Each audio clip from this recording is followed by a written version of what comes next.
Welcome back to another nighttime edition of DIY with Jerry's Garage. Tonight we're doing a garbage fire. I've never done a garbage fire at night here. I don't know why. Seems interesting, at least to me. No one else will think it, but yeah, I'm gonna do video anyway, because that's how I roll. I do. Anyway, I'm tired of looking at the cardboard boxes building up on the porch. We need them for, get the fire started. So we're gonna have one. I got a couple other videos out there or on my phone that I can't seem to get off my phone because they're half in the cloud and half out or something. I don't know. Clouds. Why would stuff go to a cloud? I don't know. All I know is that it won't come off my phone onto my PC.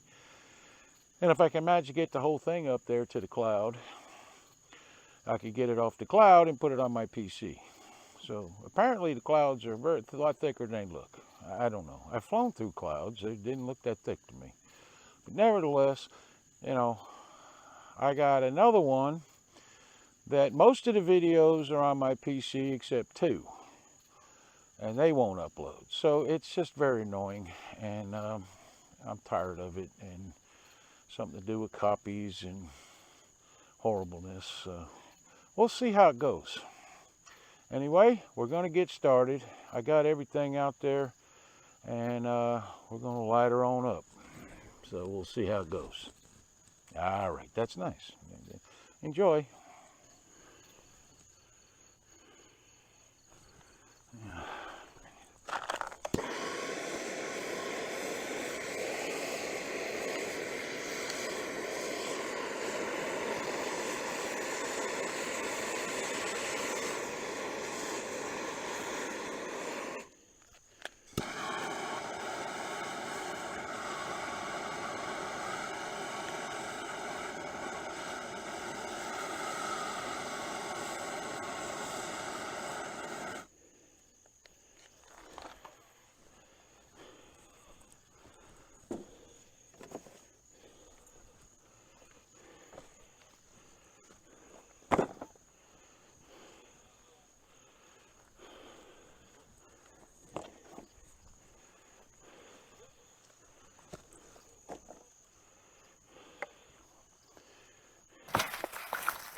In a few minutes, that'll be a pretty good sized blaze, and I can start putting the rest on there.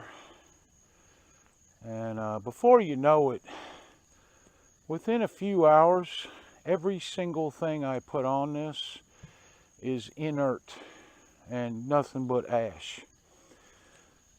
Don't harm the environment, none of that. So what we're gonna do, let's see if we can, let's make that better. Okay, a lot of people talk about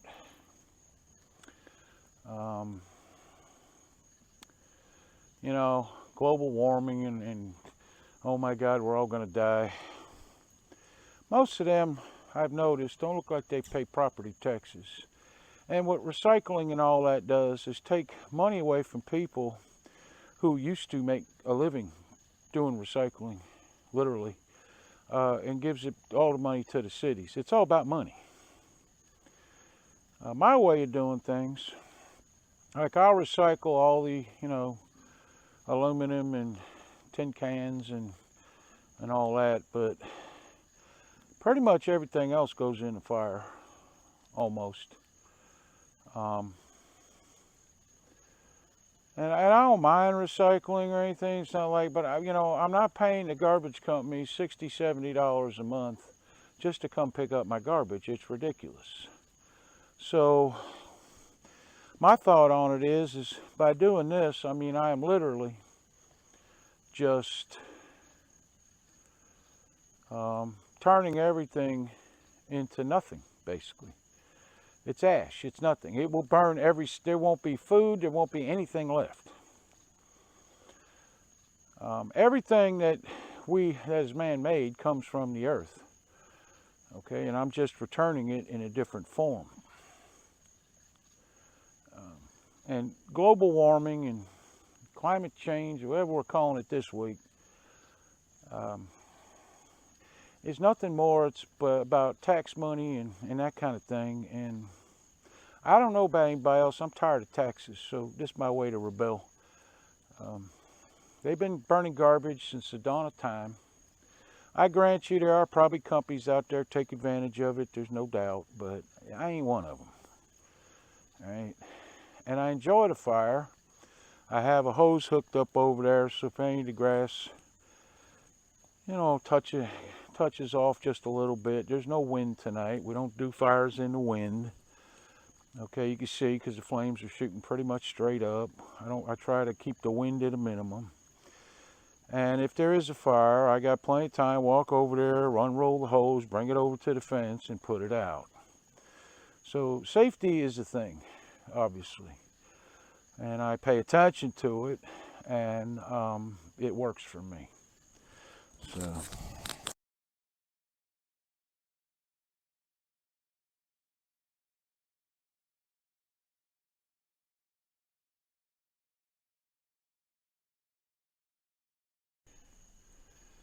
You know, living out in the country,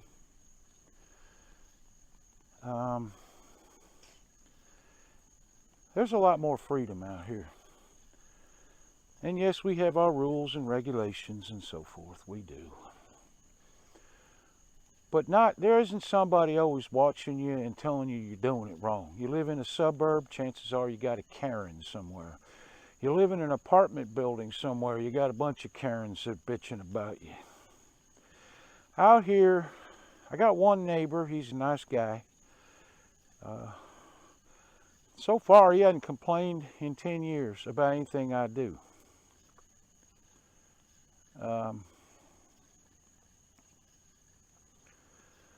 And I don't complain about him because what he does is his business, as opposed to what I do is my business.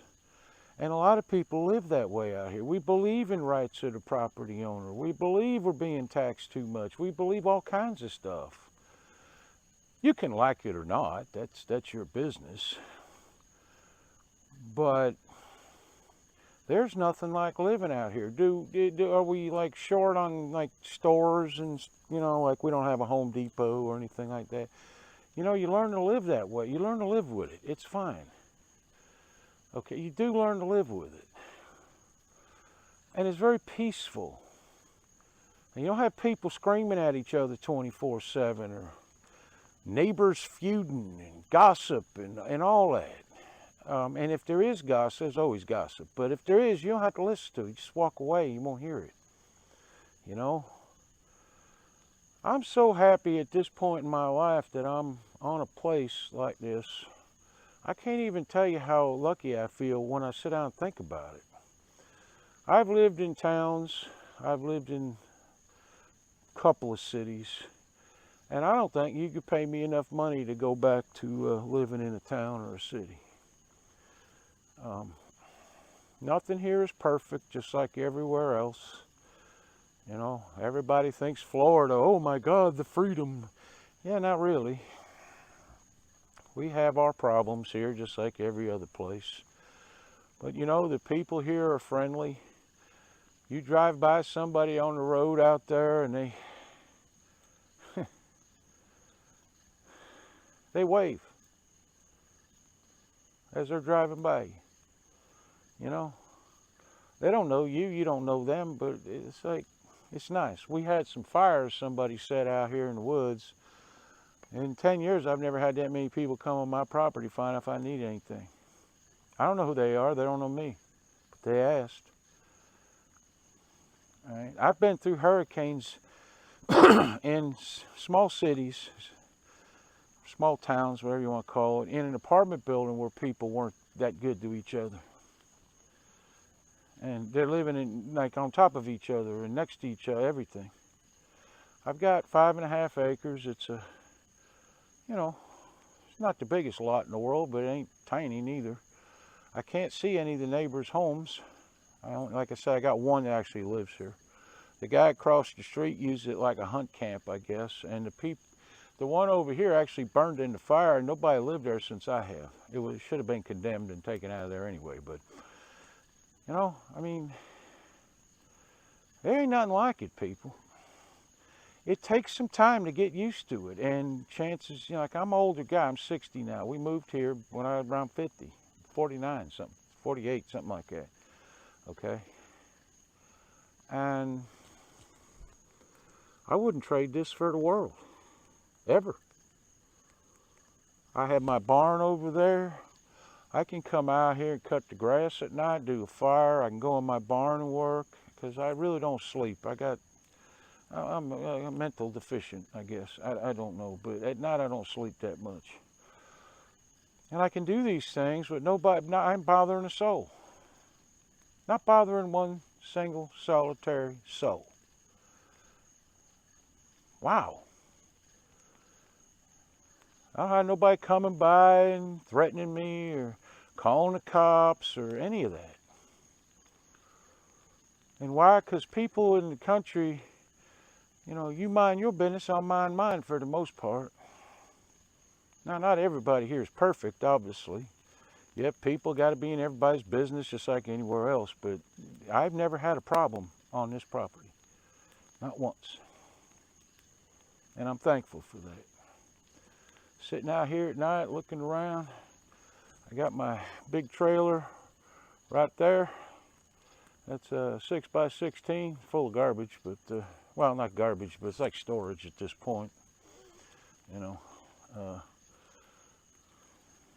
need to really clean it and wax it and do some stuff. I'm actually thinking about selling it. It just annoys me what I would get for it, and you know, I don't know. But anyway, that's a story for a different day. Folks, if you get a chance, get your place in the country and learn how to do things. It's the most important thing. The more self-reliant you can be, the better off you are in this world today.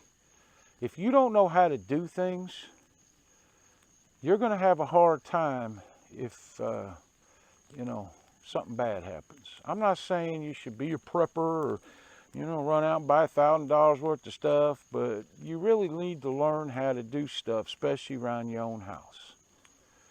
Okay, you save hundreds and thousands of dollars over thousands and thousands of dollars over a lifetime, first off. And secondly, any knowledge you can gain is a plus in your life. It builds confidence that you can do anything. Before I did any of this stuff that I do now, I had never done it before. And then I did it. And a lot of stuff, you know, like that trailer I used to use quite a bit, you know, wheel bearings, you know, brakes, you name it, I've done it in these trailers that I own. I took a boat trailer and turned it into a rectangle flatbed, okay, that is sturdy as you can imagine. And why? Because I wanted to try it and see, and it's actually, of the two trailers, it's the more useful. Okay, it's just my truck, right? The winch in the barn, which you haven't seen yet, you know, stuff around the house, appliances. Most of this stuff is really not hard. And some of it's not even time consuming. The reason is we don't know how to do it, and we have fear about the unknown. Once you conquer that fear and find out about the unknown, you feel silly because, wow, that was way easier than I ever thought it would be. And I'm happy I've done it. And you could be too if that's what you want to do. You don't have to. But the people that know things, if bad stuff happens, are the ones that are going to thrive. And it's that simple.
Some of you may notice the last couple fires I have, gets to a certain point, I start raking it out and leveling it out.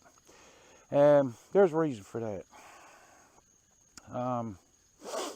That's all sitting on top of an old TV frame, flat screen, metal.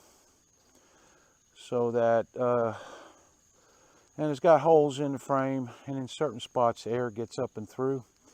But you got to level it out to get the stuff that was underneath. The top is burned to an ash, but the stuff underneath is either drying out because it's been out in these barrels here waiting to go on the fire,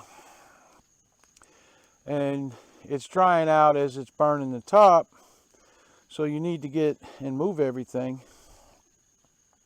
so the fire can get to it. You can see the second I start raking it, the fire kind of kicks up because all that paper that was wet and stuff is now burning. Another safety tip, by the way, just this thing will probably burn about an hour and a half to where it will be a problem. In that hour and a half, I'll be sitting on the porch watching it instead of being out here. And the reason for that is because it's fire, and I don't really want to burn down nobody's house, including mine. You don't want it catching the grass when you ain't out, you know, and letting it get out of control. All right, so I sit here and watch it. When it gets to a certain point, then I'll go in the house. And even then, after about a half hour, I'll come out and check on it just to make sure. This is usually, after going in the house, I check on it 2 or 3 times, and usually by the second time, or even the first, this isn't much garbage this time. It's just smoke. And you stand there 5 minutes or so, you're just watching it, and you don't see like sparks popping out or anything like that. And I've never had a problem in all the years I've been doing this. Not to say it couldn't be, because it could. It's fire. Fire can be very, very enjoyable as long as you pay attention to it. Okay, even garbage fires. I wouldn't like cook up no s'mores on it or you know, marshmallows or anything, but you know, it can be enjoyable to watch. Fires are relaxing for some reason. It's a weird thing. I think a lot of people are fascinated by it because they're closet arsonists. I don't know. What I do know is that, you know, you can have a good time around a bonfire or a pit fire or something like that, but you need to pay attention to it because it don't take much for it to get out of control, especially out in the country. The fires we had around here, we had 2 in about 2 weeks, 2.5 weeks, and they were major. I mean, there were major trees going down and catching and everything. Now, there was nothing exploding, but still. They started out with a tiny fire that a guy started on top of a bunch of dead leaves, and it got away from him. Now, he's a meth head, so that doesn't help. And he was trying to stay warm, but he almost burnt the lady down behind me's house. Okay. Had the fire department not gotten there when it did, and the forestry service hadn't gotten there where it did, and dug a trench out around her home may have been burned up. I mean, I keep a hose, a regular garden hose, ready at all times, okay? One of those screw on and off nozzles, so it it gets as much pressure coming out as possible. And you could put out a tiny little thing in the brush. But if it catches up, I got news for you. It don't take much. There's this clump of trees. You can't see it. I'm not going to show you. But right here, next to me, where I'm standing behind the camera, there's tires on my trailer. You know, there's way tall grass everywhere, and woods surrounding us. Okay, and I don't want to be responsible for my house going up, my trailer going up, my grass going up, or anybody else's property going up. I couldn't live with that. So I pay attention to it. That's all I'm saying. Even if it's a pit fire, pay attention to it. We have a pit fire, I will get my tongs. I'll take the like in the carport, it's a sand bottom. There's nothing like concrete or anything like that. And I'll put the lit logs in a hole in the carport, okay? And cover them about a foot deep, and then cover them with sand. and it won't, that's it. And then we can go in the house. I ain't got to worry about it. Think about it, folks. It's fire. Fire can be grand. Fire can be very, very bad.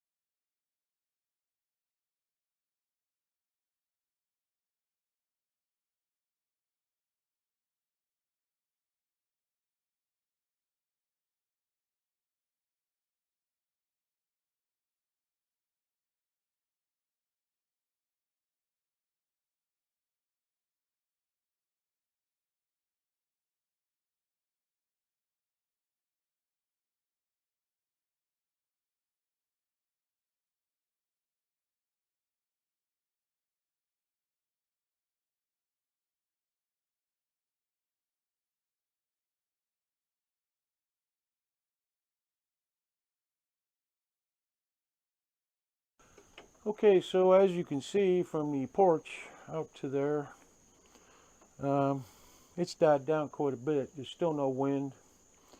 So that's going to burn for a little while until it gets down to where it's next to nothing and pretty much smoke. And that'll be that. Another successful fire without, burning up the neighborhood. I want to thank everybody for watching. I do have some stuff coming up, hopefully. I'm going to learn to weld. That should go well. Yeah, probably not. All right, and I got, let's see, I got to put compressor in my truck for the AC because 148,000 degrees with 2,000,000% humidity. And I got to do oil change on the truck. It's amazing how many men don't know how to do oil changes. It's just, that irritates me. I got to do some work on the mowers, and I got to work on the hot water heater, doing the maintenance on that. Yes, there's maintenance on hot water heaters. Who knew? Who knew? Well, a lot of people actually, because there's about 10,000 videos on it on YouTube, but I didn't. All right. What else? You name it, I got a lot of stuff to do. So we'll be doing that, and hopefully y'all join me. Please like and share, and do the YouTubey things. Hit the bell. Also, you buy a cup of coffee. You can. You got the Patreon. You got. I don't know. PayPal. If you feel like it. If you don't, then you're probably not going to do it. So it doesn't make any difference. But I would really like to grow this channel. I would. I think that any skill that you can develop is a good skill to have, especially in today's uneasy world. Okay, everybody's at everybody's throat. It's kind of sad. Nobody laughs no more. Nobody can take a joke. Nobody, none of that. And I think we need to laugh more, and we need to learn. If there's nothing else, to build confidence and to make better ourselves and be self-sufficient. A lot more than we are. Okay, many of you out there are very self-sufficient, know how to do all kinds of things. I can do a lot of things. But I also know this very important fact. I can do anything I need to do. I may have to look it up. I may have to ask for help. I can do it. I have no doubt of that in my mind. All right. I don't care what it is. If you're good at building a fire with no matches, in the wind, rain, whatever, that's a skill that may come in very big handy. If you're good at working on cars, get good at as many things as you can, or at least feel proficient to where you can take care of things. And you save so much money. It's unreal. And that's more money for, I don't know, probably beer, I guess. I don't know. Beer's good. I don't drink, but, beer's good. A lot of people like beer, or liquor, or, that kind of thing. So, but that's my goal here. Try to help people realize that it's not impossible. It's not. It never has been, and it never will be. It just takes effort. You want nice stuff, you got to make your stuff nice. You want to keep good stuff, you got to take care of it. And that's that. Anyway, guys, I hope everybody enjoyed it, and we'll see you next time on DIY with Jerry's Garage. Thank you. Bye.